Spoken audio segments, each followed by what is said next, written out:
अपने मतभेद भुलाकर सारे राजनीतिक नेता एक साथ आ पहुंचे शरद यादव इन्हें श्रद्धांजलि देने। Well, yes, grief brings all the stalwarts together. फिलहाल हम मौजूद हैं जो सोशलिस्ट लीडर थे शरद यादव, उनके घर के ठीक बाहर, चूँकि उनका कल रात में निधन हो गया था।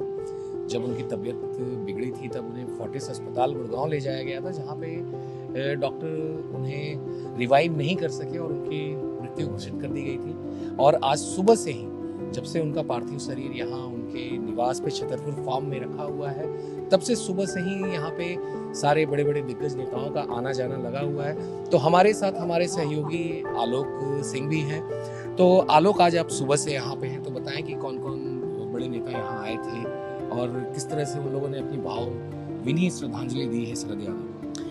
जी देखिए, बहुत बड़ी क्षति मानी जा रही है। राजनीति की बात की जाए तो भारतीय राजनीति, क्योंकि प्रधानमंत्री का भी हमने देखा सुबह ट्वीट आया था, अमित शाह जी ने कल ही रात में ही ट्वीट कर दिया था। और जैसे जैसे लोगों को पता चल रहा है, हमने देखा राष्ट्रपति जो है हमारी मुर्मू, उन्होंने भी बाकायदा जो है श्रद्धांजलि अर्पित की थी। तो इसका मतलब है कि बहुत बड़ी क्षति है राजनीति के लिए, और हम मानते भी हैं, क्योंकि चाहे वो आंदोलन रहा हो, समाजवाद का आंदोलन जैसे स्टार्ट हुआ 90s में, उस समय इनकी कितनी बड़ी भूमिका थी, बिहार की राजनीति में कितनी बड़ी भूमिका थी, हम लोग सभी जानते हैं, उसको बताने की जरूरत नहीं है। तो इसी के कारण से लगातार जो बड़े नेतागण हैं, सभी के तांता लगा हुआ है।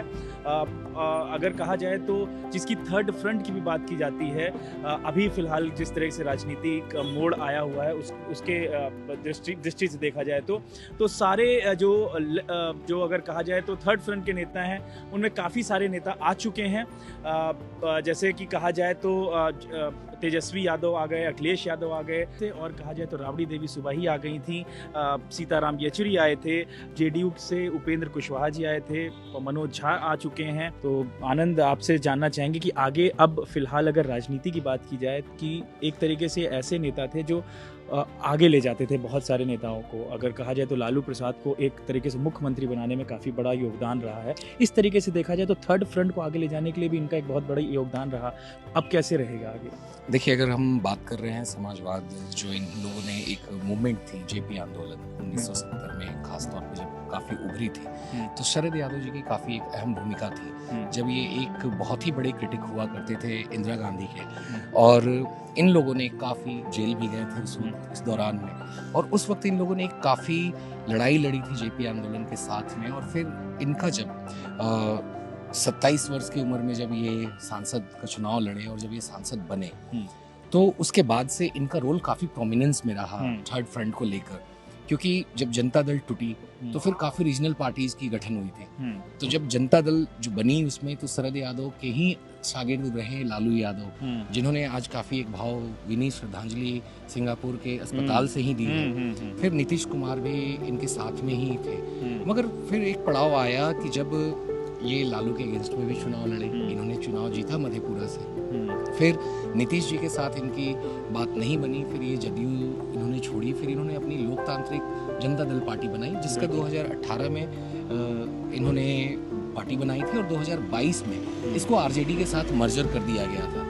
तो इनका एक काफ़ी प्रोमिनेंट रोल रहा है। अगर हम बात करें बिहार की राजनीति पे, खास तौर पे हिंदी हार्ट बेल्ट में, तो काफ़ी बड़ा रोल रहा है। और जब आज यहाँ पे कांग्रेस के पूर्व अध्यक्ष राहुल गांधी भी आए थे, तो उन्होंने भी इनके रोल के बारे में काफ़ी जिक्र किया, और उन्होंने कहा कि किस तरह से शरद यादव जी, जो कि एक पॉलिटिकल ओपोनेंट हुआ करते थे इंदिरा गांधी के, फिर भी उसके बाद इन दोनों के बीच में सम्मान रहता है। बिल्कुल। और उन्होंने खासतौर पे ये भी जोर दिया राहुल गांधी ने कि किस तरह से आज के वक्त में पॉलिटिक्स में सम्मान बचाए रखना बहुत बड़ी चीज़ है, जो शरद यादव जी ने आज किया।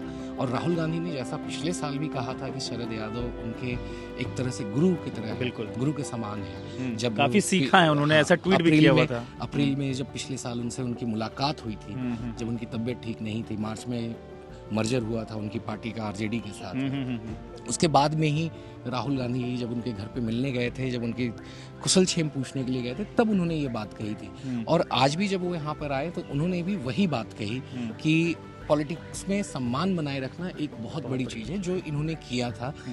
बेशक कि ये उनके दादी के एक बहुत बड़े क्रिटिक हुआ करते थे। तो इस तरह की जो भावभीनी श्रद्धांजलि है जो सारे नेता जिन लोगों ने इनके साथ में, क्योंकि काम ये किया, खुद जी, बिल्कुल। 7 बार एमपी रहे हैं, लोकसभा के 3 बार राज्यसभा से सांसद रहे, तो इनकी भूमिका काफी बड़ी रही है हिंदी हार्ट बेल्ट में। 2004, Sharad Yadav was part of NDA. We saw that today, Piyush Goyal and JP Nadda, two of the biggest leaders of BJP, they visited the family of Sharad Yadav and paid tribute to Sharad Yadav, giving a strong message and signal that BJP stands with those who have either quit the party or the alliance as an important constituent of NDA. BJP will always stand with them.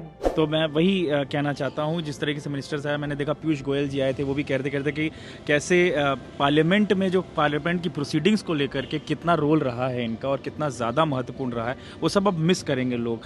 तो ये ऐसे नेता थे शरद यादव। अभी फ़िलहाल हम लोग उनके घर के बाहर ही मौजूद हैं और उनके पार्थिव शरीर को रखा गया है और कल यानी कि शनिवार को उनके पार्थिव शरीर को पंचतत्व में विलीन किया जाएगा, उनके जन्म स्थान पे, जो कि मध्य प्रदेश में है। मध्य प्रदेश के आखमऊ गांव में है, जो कि होशंगाबाद जिले के अंदर आता बिल्कुल है, और वहाँ पे कल दोपहर में 1 बजे इन्हें पंचतंत्र में विलीन किया जाएगा। जी, कैमरा पर्सन अमित के साथ मैं आलोक और आनंद, नई दिल्ली।